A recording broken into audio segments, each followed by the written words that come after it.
हाय, good morning. कसे आहात? मस्त मजेत ना? आय होप सो मस्त असाल, मजेत असाल. आम्ही पण एकदम मस्त मजेत आहोत आणि आपल्या चॅनलवरती तुमचं मनापासून स्वागत. तर इथे मी तुम्हाला आज आमच्या आठवडे बाजार दाखवणार आहे गावचा. तर सॉरी, व्लॉगमध्ये खूप काही चुका होतील, सो प्लीज ॲक्सेप्ट करा आणि व्लॉग एंडपर्यंत नक्कीच पहा. आणि आवडला तर नक्कीच चॅनलला लाईक, शेअर, सबस्क्राईब करायला विसरू नका. आणि चॅनलवरती नवीन आला असाल तर सबस्क्राईब केल्याशिवाय जाऊ नका. तर ठीक आहे, आत्ता झाला आपला इंट्रो. तर आता पुढच्या गोष्टी क्लिअर करते. तर आज मला एवढं काही जमलं नाही सकाळचं व्लॉग घ्यायला, कारण सकाळची कामाची दगदग असते आणि सकाळची कामं म्हटलं की असं होतं की कामं पहिले आवरायची, असं वाटतं की कधी एकदाची कामं आवरतो आणि कधी निवांत होतो. आणि सकाळची कामं ही उरकत पण नाही. आणि सुट्टीचा दिवस असला की विचारायलाच नको, त्यामध्ये मग दिवस अख्खा जातो. तर दिवसभर मला काही शूट वगैरे करता आलं नाही.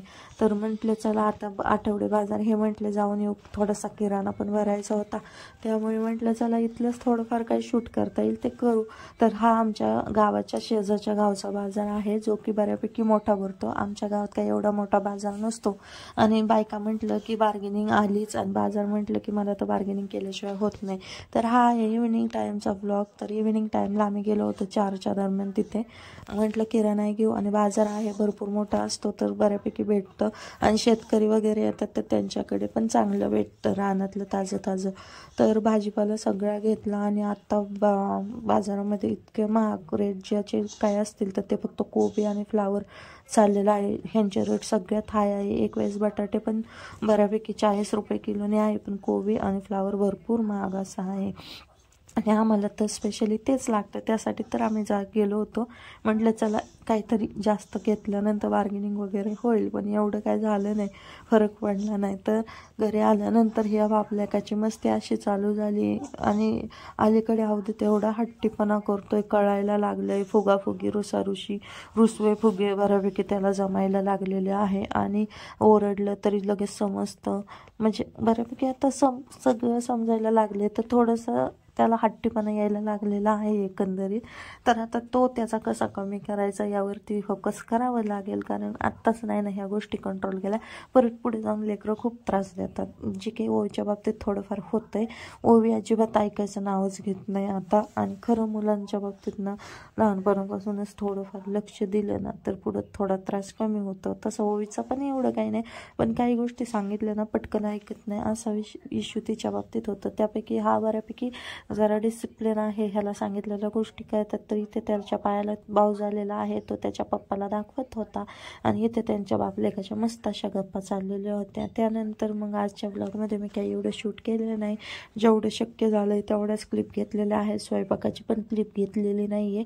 तर इथे आम्ही घरी आलो, त्यानंतर मस्त असं जेवण बनवलं. भाजी पार्सल आणली होती, चपाती बनवली होतं, भात बनवलं होता. आणि उशीर झाल्यामुळे भाजी पार्सल होती. तर मस्त असं डिनर केलं. आणि डिनर केल्यानंतर पुढे पाहू शकता की मला भांडी घासायची होती. आणि भरपूर अशी थंडी आहे सगळीकडेच. मे बी असेल थंडी, पण गावाकडे जास्त आहे. आणि स्पेशली नदीच्या कडेची गावं असतात ना, तिथं जास्त लागते. तरी आमच्या गावात नदी नाही, ओढा नाही, काहीच नाही. तरी पण एवढी थंडी आहे ना की बाहेर निघावं असं वाटत नाही. दिवसा पण तसंच होतं, फक्त मग दिवसा 1-2च्या दरम्यान, 12 ते 3च्या दरम्यान जरा बऱ्यापैकी ऊन असतं, त्यामुळे बरंसं वाटतं. नाहीतर इतकं थंडीचं वातावरण आहे आणि इतका वातावरणात गारवा आहे ना की विचारायलाच नको, बाहेर निघावं वाटत नाही. आणि त्यात ही माझी मुलं सगळी बाहेर पळत असतात. तर इथे मस्त त्यांनी शेकोटी केली होती पुढे, मस्त शेकोटी केलेली पाहू शकता तुम्ही. आणि शेकायला किती, फक्त 4 मेंबर होते. आमचे 3 चिल्ली पिल्ली आणि आम्ही दोघं नवरा बायको. तर एवढंच होतं. पहिलं म्हणजे असं होतं ना, 2-3 वर्षापूर्वी आमचे नवीन लग्न झाली तेव्हा असं शेक केला ना अख्खी गल्ली एकत्र शेकायला यायची. आता तशी संख्याच कमी झाली. जे ते आपापल्या घरामध्ये बंदिस्त झालेलं आहे.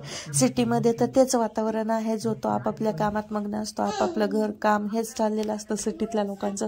पण गावाकडे पण सध्या तरी ते वातावरण व्हायला लागलेलं आहे. पहिलं म्हणजे कसं की गावाकडे असं काय असलं की एकत्रितपणा असायचं. तर आता पाहू शकता इथे रात्रीचे 10 वाजलेत, पण सगळी सामसूम झालेलं आहे. कुत्रं पण नव्हतं जागं. आणि इथे आम्ही आमचा धिंगाणा चाललेला होता आणि मस्त शेकायची कामं पण आमची चाललेली होती, कारण की मला भांडी घासायची होती आणि खूप कंटाळा आला होता. तर म्हटलं चला शेकोटीपाशी भांडी घासली ना जरा बरं वाटेल आणि भांडी होतील, कारण रात्रीची कामं रात्री केली ना सकाळी एकदम फ्रेश वाटतं आणि सकाळचं असं कंटाळा येत नाही. तसं रात्रीचं खरकटी भांडी सकाळी पाहिली की डोकं असं माझं एकदम हल्ल्यासारखं होतं. त्याच्यामुळे मस्त असा शेक केला, मस्त अशी भांडी घासून झाली आणि प्लस शेकून पण झालं. पण शेकायला फक्त आमची फॅमिली होती आणि असं पहिलं म्हणजे कुणी पण लगेच यायचं, ह्याची सासू त्याची सासू असं करून ज्याने त्याने थोडं थोडं शेकोटीला सामान घेऊन यायचं, आपापलं सामान टाकायचं. 11-12 वाजेपर्यंत शेकोटी चालायची. पण आता बऱ्यापैकी तो प्रकार कमी झालेला आहे. बाकीकडे असेल चालू, पण आमची तर कोणी नसतंय जागं वगैरे. 9 नंतर तर जे ते आपापल्या घरामध्येच असतात. इथे फक्त आमचा धिंगाणा चालला होता. तर आजच्या ब्लॉगमध्ये एवढंच आणि ब्लॉगचा एंडिंग केला नव्हता म्हणून ही शेकोटी वगैरे शेअर केलं. तर आजच्या ब्लॉगमध्ये एवढंच. आय होप सो तुम्हाला हा व्लॉग आवडला असेल तर नक्कीच लाईक शेअर सबस्क्राईब करा आणि भेटू अशाच नवीन एका व्लॉगमध्ये. तोपर्यंत बाय बाय, टेक केअर. आणि थंडी खूप आहे त्याच्यामुळे घरात राहा आणि काळजी घ्या, जास्त बाहेर फिरू नका. तर